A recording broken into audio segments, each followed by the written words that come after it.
Welcome to a soul elevated life. Today we're going to talk about money.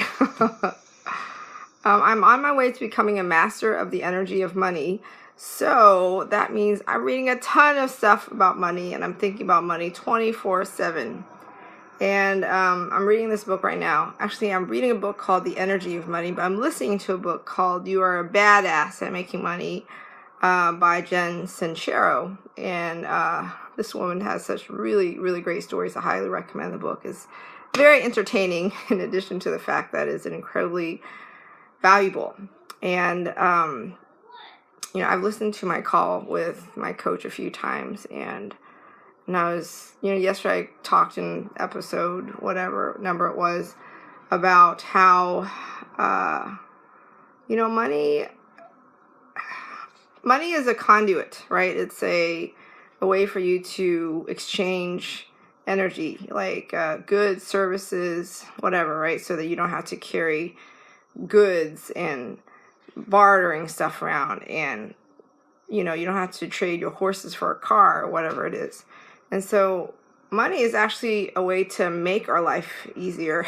Yet many of us really resist money, and we allow it to,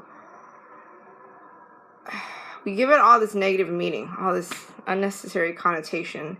And it just doesn't make sense. And so let's say you want to shift your mindset about money. You're like, okay, that sounds great. Yeah, okay, I believe you. Yeah, money sounds like it should be something really good. So I still have this resistance in my body, my mind about money. What should I do, Tuan? You're the coach here. Tell me what I should do. Well, one thing that you can do is you can write a letter to money. If you were in a relationship with money, what does it look like? If I was in a relationship with money months ago, when I would avoid talking about money with my husband, and whenever he brought up the topic of money, I would freeze up, think, oh crap, like, we're going to talk about that thing. My letter to money would look like, dear money, I love you. I need you, but I'm so scared of you. And I hate it when we have to talk. And why is it that I hate that I also have to hide you from my husband? And I hate that I feel ashamed to talk about it. And I hate that I need you. And I hate that that you have torn families apart. I hate that you're in the stories that my grandmother and my mother told me about how you caused so much trouble. I hate that my parents fought about you. I hate that there wasn't enough of you in my life when my mom needed to send money home to my grandfather on his dying deathbed. I hate that I need you to live on the West Coast. I hate that I need you to buy a house on the West Coast. I hate that I need you so much, and yet I resist you. And I have this dysfunctional relationship with you, and I don't talk to you. I don't track you. I'm happy when you're around, and I'm kind of sad when you're not. And I feel like I pretend like I have a lot of you, so I spend abundantly without a care in the world. But then if my husband wants to talk about it, I pretend like I don't have any relation with you. I deny my relationship with you. So you can see like how dysfunctional my relationship with money is. Like if money was a person, it's like abusive relationship or something, right? It's like a really dysfunctional, I need you, I love you, I hate you, like this love-hate tug-pull relationship. And how could that possibly be healthy, right? My homework to you, write a letter to money and see what it is about how you feel about money. What is your relationship with money? Does it bleed into other aspects of your life? I totally didn't own the energy of money. I didn't track it. I just knew I needed it. I wanted to spend it, and I wanted to pretend like I had a bunch of it. So if I had so much of it, why would I have to track it and pay attention how much I was spending? Because I believe I come from a place of abundance. If I approach it in a different way, and I was very responsible, I had a very responsible relationship with money, a very healthy relationship with money, it would be like me saying, I own every aspect of my life. And if you own every aspect of your life, you would track it. You would know everything about it. You would get to know, right, money. You would know everything about money. You would know how the energy of money operates. You would know money inside and out. And I did not. I did not know how much we were making. I did not know how much I was spending. I did not know how much we were saving. I just knew that I gave up my power and I said, Everett, you handle everything. I don't want to look at it. I don't want to figure it out. And don't talk to me about money.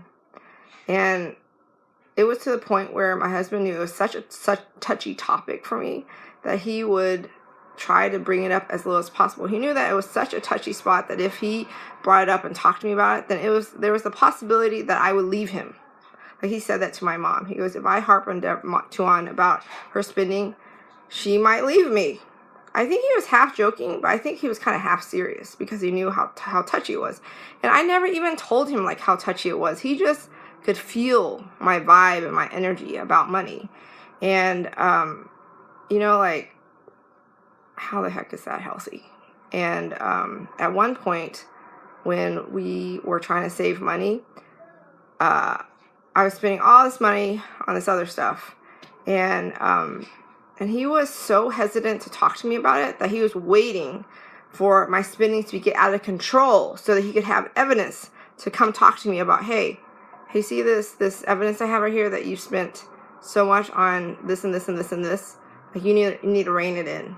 Like he wasn't even going to talk to me about it, and we didn't meet our savings quota, our goals, or anything like that. He was so like, he probably felt like he had to tiptoe on top of eggshells around the topic of money with me when it came to addressing my spending habits. How sad is that? You can't even have a healthy talk to your husband about money, and the resistance and hiding gift cards and saying, well, I have these gift cards that I got from work.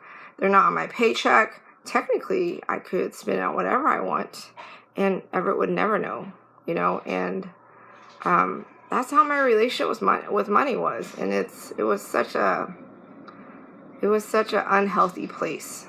So whatever your hangups are about money, write it all down and then rewrite history. Because whatever you think, whatever you say, that's what you attract. So if you think money is bad, if you think money is evil, you think money is the root of all evil, you think money causes you a lot of problems, you think you have a negative relationship with money, rewrite that belief. You can say, I love money because money helps me, because these are the ways that money helps my life be easier. I love money and money loves me. I was in the car with Austin. Apparently the kid has strep again.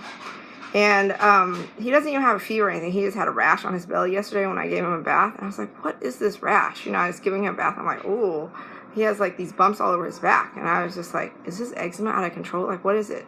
So I listened to my intuition and I said, I'm just going to call the doctor and check it out because this is unusual. He eats pretty decent, not great, but not horrible. So why does he have these bumps on his back? So it turns out his strep throat is back. This is probably like the 5th time he's gotten it this year.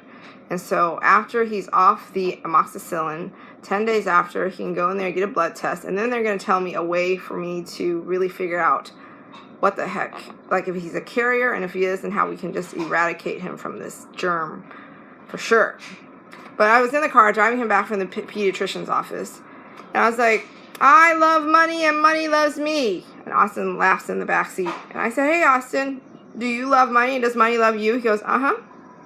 Like he was so uninhibited about it. He's like, yes, when I brush my teeth, I get money. Money loves me. And he goes, when we love money, Mom, then we'll have a lot of it? And I said, yes, that's true. And he goes, well, what happens if we hate money? Will money go away? I said, well, I don't know. Money might not come as easily. And And he asked some really good questions about the energy of money. You know, when you resist money and you think money is the root of all evil, and you feel torn and pulled in like 5 different directions about how you think you should feel about money versus how you really do feel about money, and whatever buried subconsciousness you have buried underneath there about your limitations and the limiting beliefs you have about money, like all that stuff just doesn't serve you. And all that stuff kind of gives really mixed messages out into the multiverse of your attraction to money. And it's, you know, when you're feeling guilty about money versus like earning it straight up, you know, then you have like these mixed feelings about it versus like being really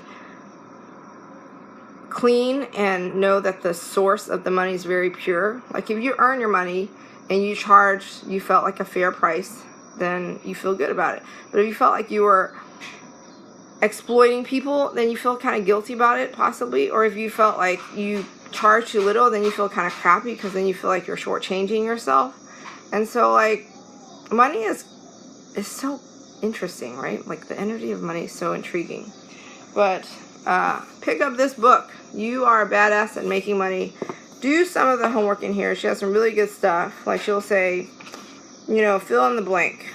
What is, I love money because, and you know, you can visualize how your life would look like with lots of money, and rewrite, you know, all the limiting beliefs you have about money. Like if you think money is bad, then you can also say, well, how is money good for you? And then you can repeat those things versus like the things that keep saying that money is bad. She goes, if it's on your mind, it will soon be in your lap. So whatever you focus on, whatever you spend a lot of mental energy on, that's the stuff that's going to persist. So if you think a lot about how wonderful money is and how grateful it is, and you envision your life with lots of money and abundance and wealth and freedom, then that's the stuff you attract. But if you also think money is bad and, you know, it's negative and it's evil and it's horrible and it causes so much pain, then you're sending out conflicting messages, right? And then the multiverse is like, what do you want? You know, what is it that you want? She goes, fall so madly in love with your vision that is no match for any limiting subconscious beliefs that pitch a fit and try to stop you. Get clear on what you desire. Get specific. What is your purpose? How much money do you desire to make by expressing this purpose? By when will you make this money? Why do you desire it? What is it for? You know, we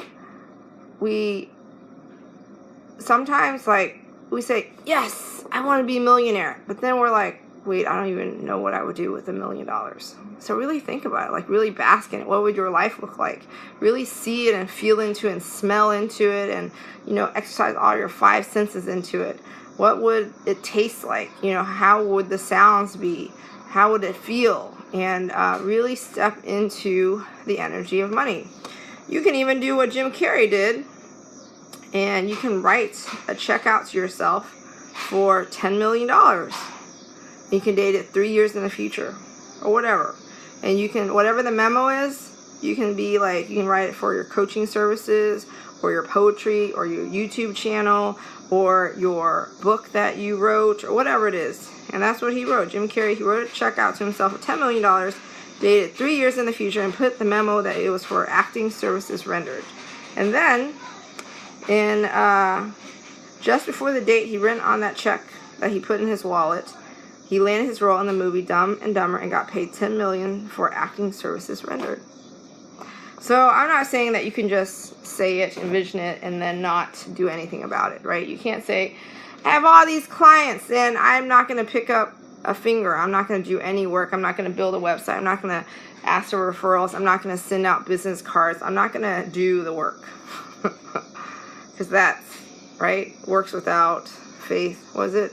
Works with faith or something is dead. Like you can have all this faith and all this envisioning and all this affirmations, all this manifestations, but if you don't do the work, then that means you're not doing your part. So even though Jim Carrey wrote his check for $10 million, he still continued to audition. He still continued to do the work. He still made sure that he was always in a position to receive the money, right? So if I want to be massively financially free with my Soul Elevated coaching practice, then I would write a blank check to myself, or I would write a check for however much money, and I would date it into the future. But then in the meantime, I keep adding content to my website. I keep blogging. I keep asking people how they're doing and reaching out to my badass ladies. And I keep posting every day. I keep going live every day. I keep telling you every day that I have a Soul Elevated Life coaching practice in case you meet anyone that would resonate with me, or in case you resonate with me, or in case you would like to work with me. Like, you have to do the work, right?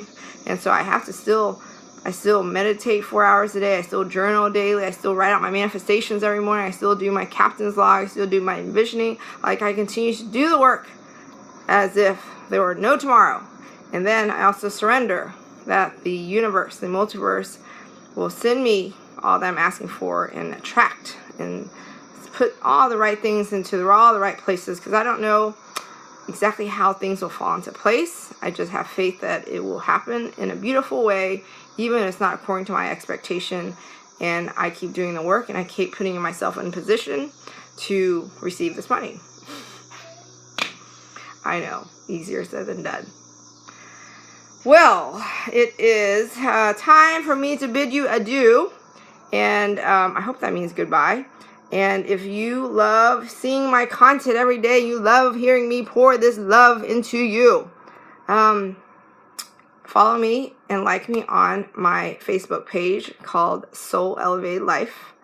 And you can set to see me first. And if you do, then whenever I go live, you'll get a notification that I'm live, and you can catch me and get your mind blown. You can have your soul elevated. You can access all the stuff that I do to live a soul elevated life. If you would like me to email you the 11 actions I take every day to live a soul elevated life, check out my website. It's called soulelevatedlife.com, and you can subscribe, and then you confirm. You look for an email confirmation to confirm your email, that you didn't just go hack someone's email. And then it will send you a link and the text to the actions I take to live a soul elevated life. So you can click on the link. I save it on Google Drives, and you can download this beautiful PDF file with all this beautiful font on it that I purchased. And I wrote it out and made it all beautiful for you, so you can take the 11 steps. You can put it out at your desk. You can stick it on your mirror, whatever you like, to remind yourself the steps you can take to live a soul elevated life. And then on September 4th, which is a star date for me, I'm going to be launching a mini course on how you can live a soul elevated life. And in September, I will have official rates for how much it will cost for you to work with me as a private client on a one-on-one basis. If you choose to, if you love my message and you feel like you love this vibe that you're seeing on the other side of the camera, and you would love to work with me so that you can access your blind spots, dig into your subconsciousness, have deep, powerful, meaningful relationships, and have clarity on what you came here to do and be, then work with me on a one-on-one capacity, and we will have you access how you can live your soul elevated life. And what else?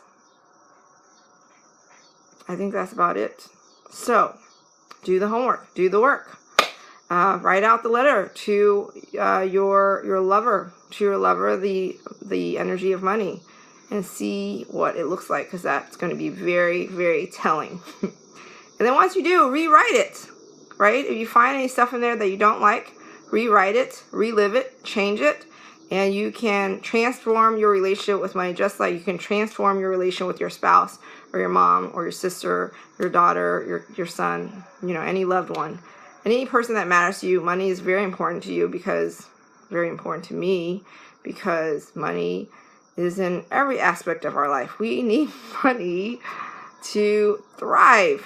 So why wouldn't we invest into having a really positive, healthy relationship with money?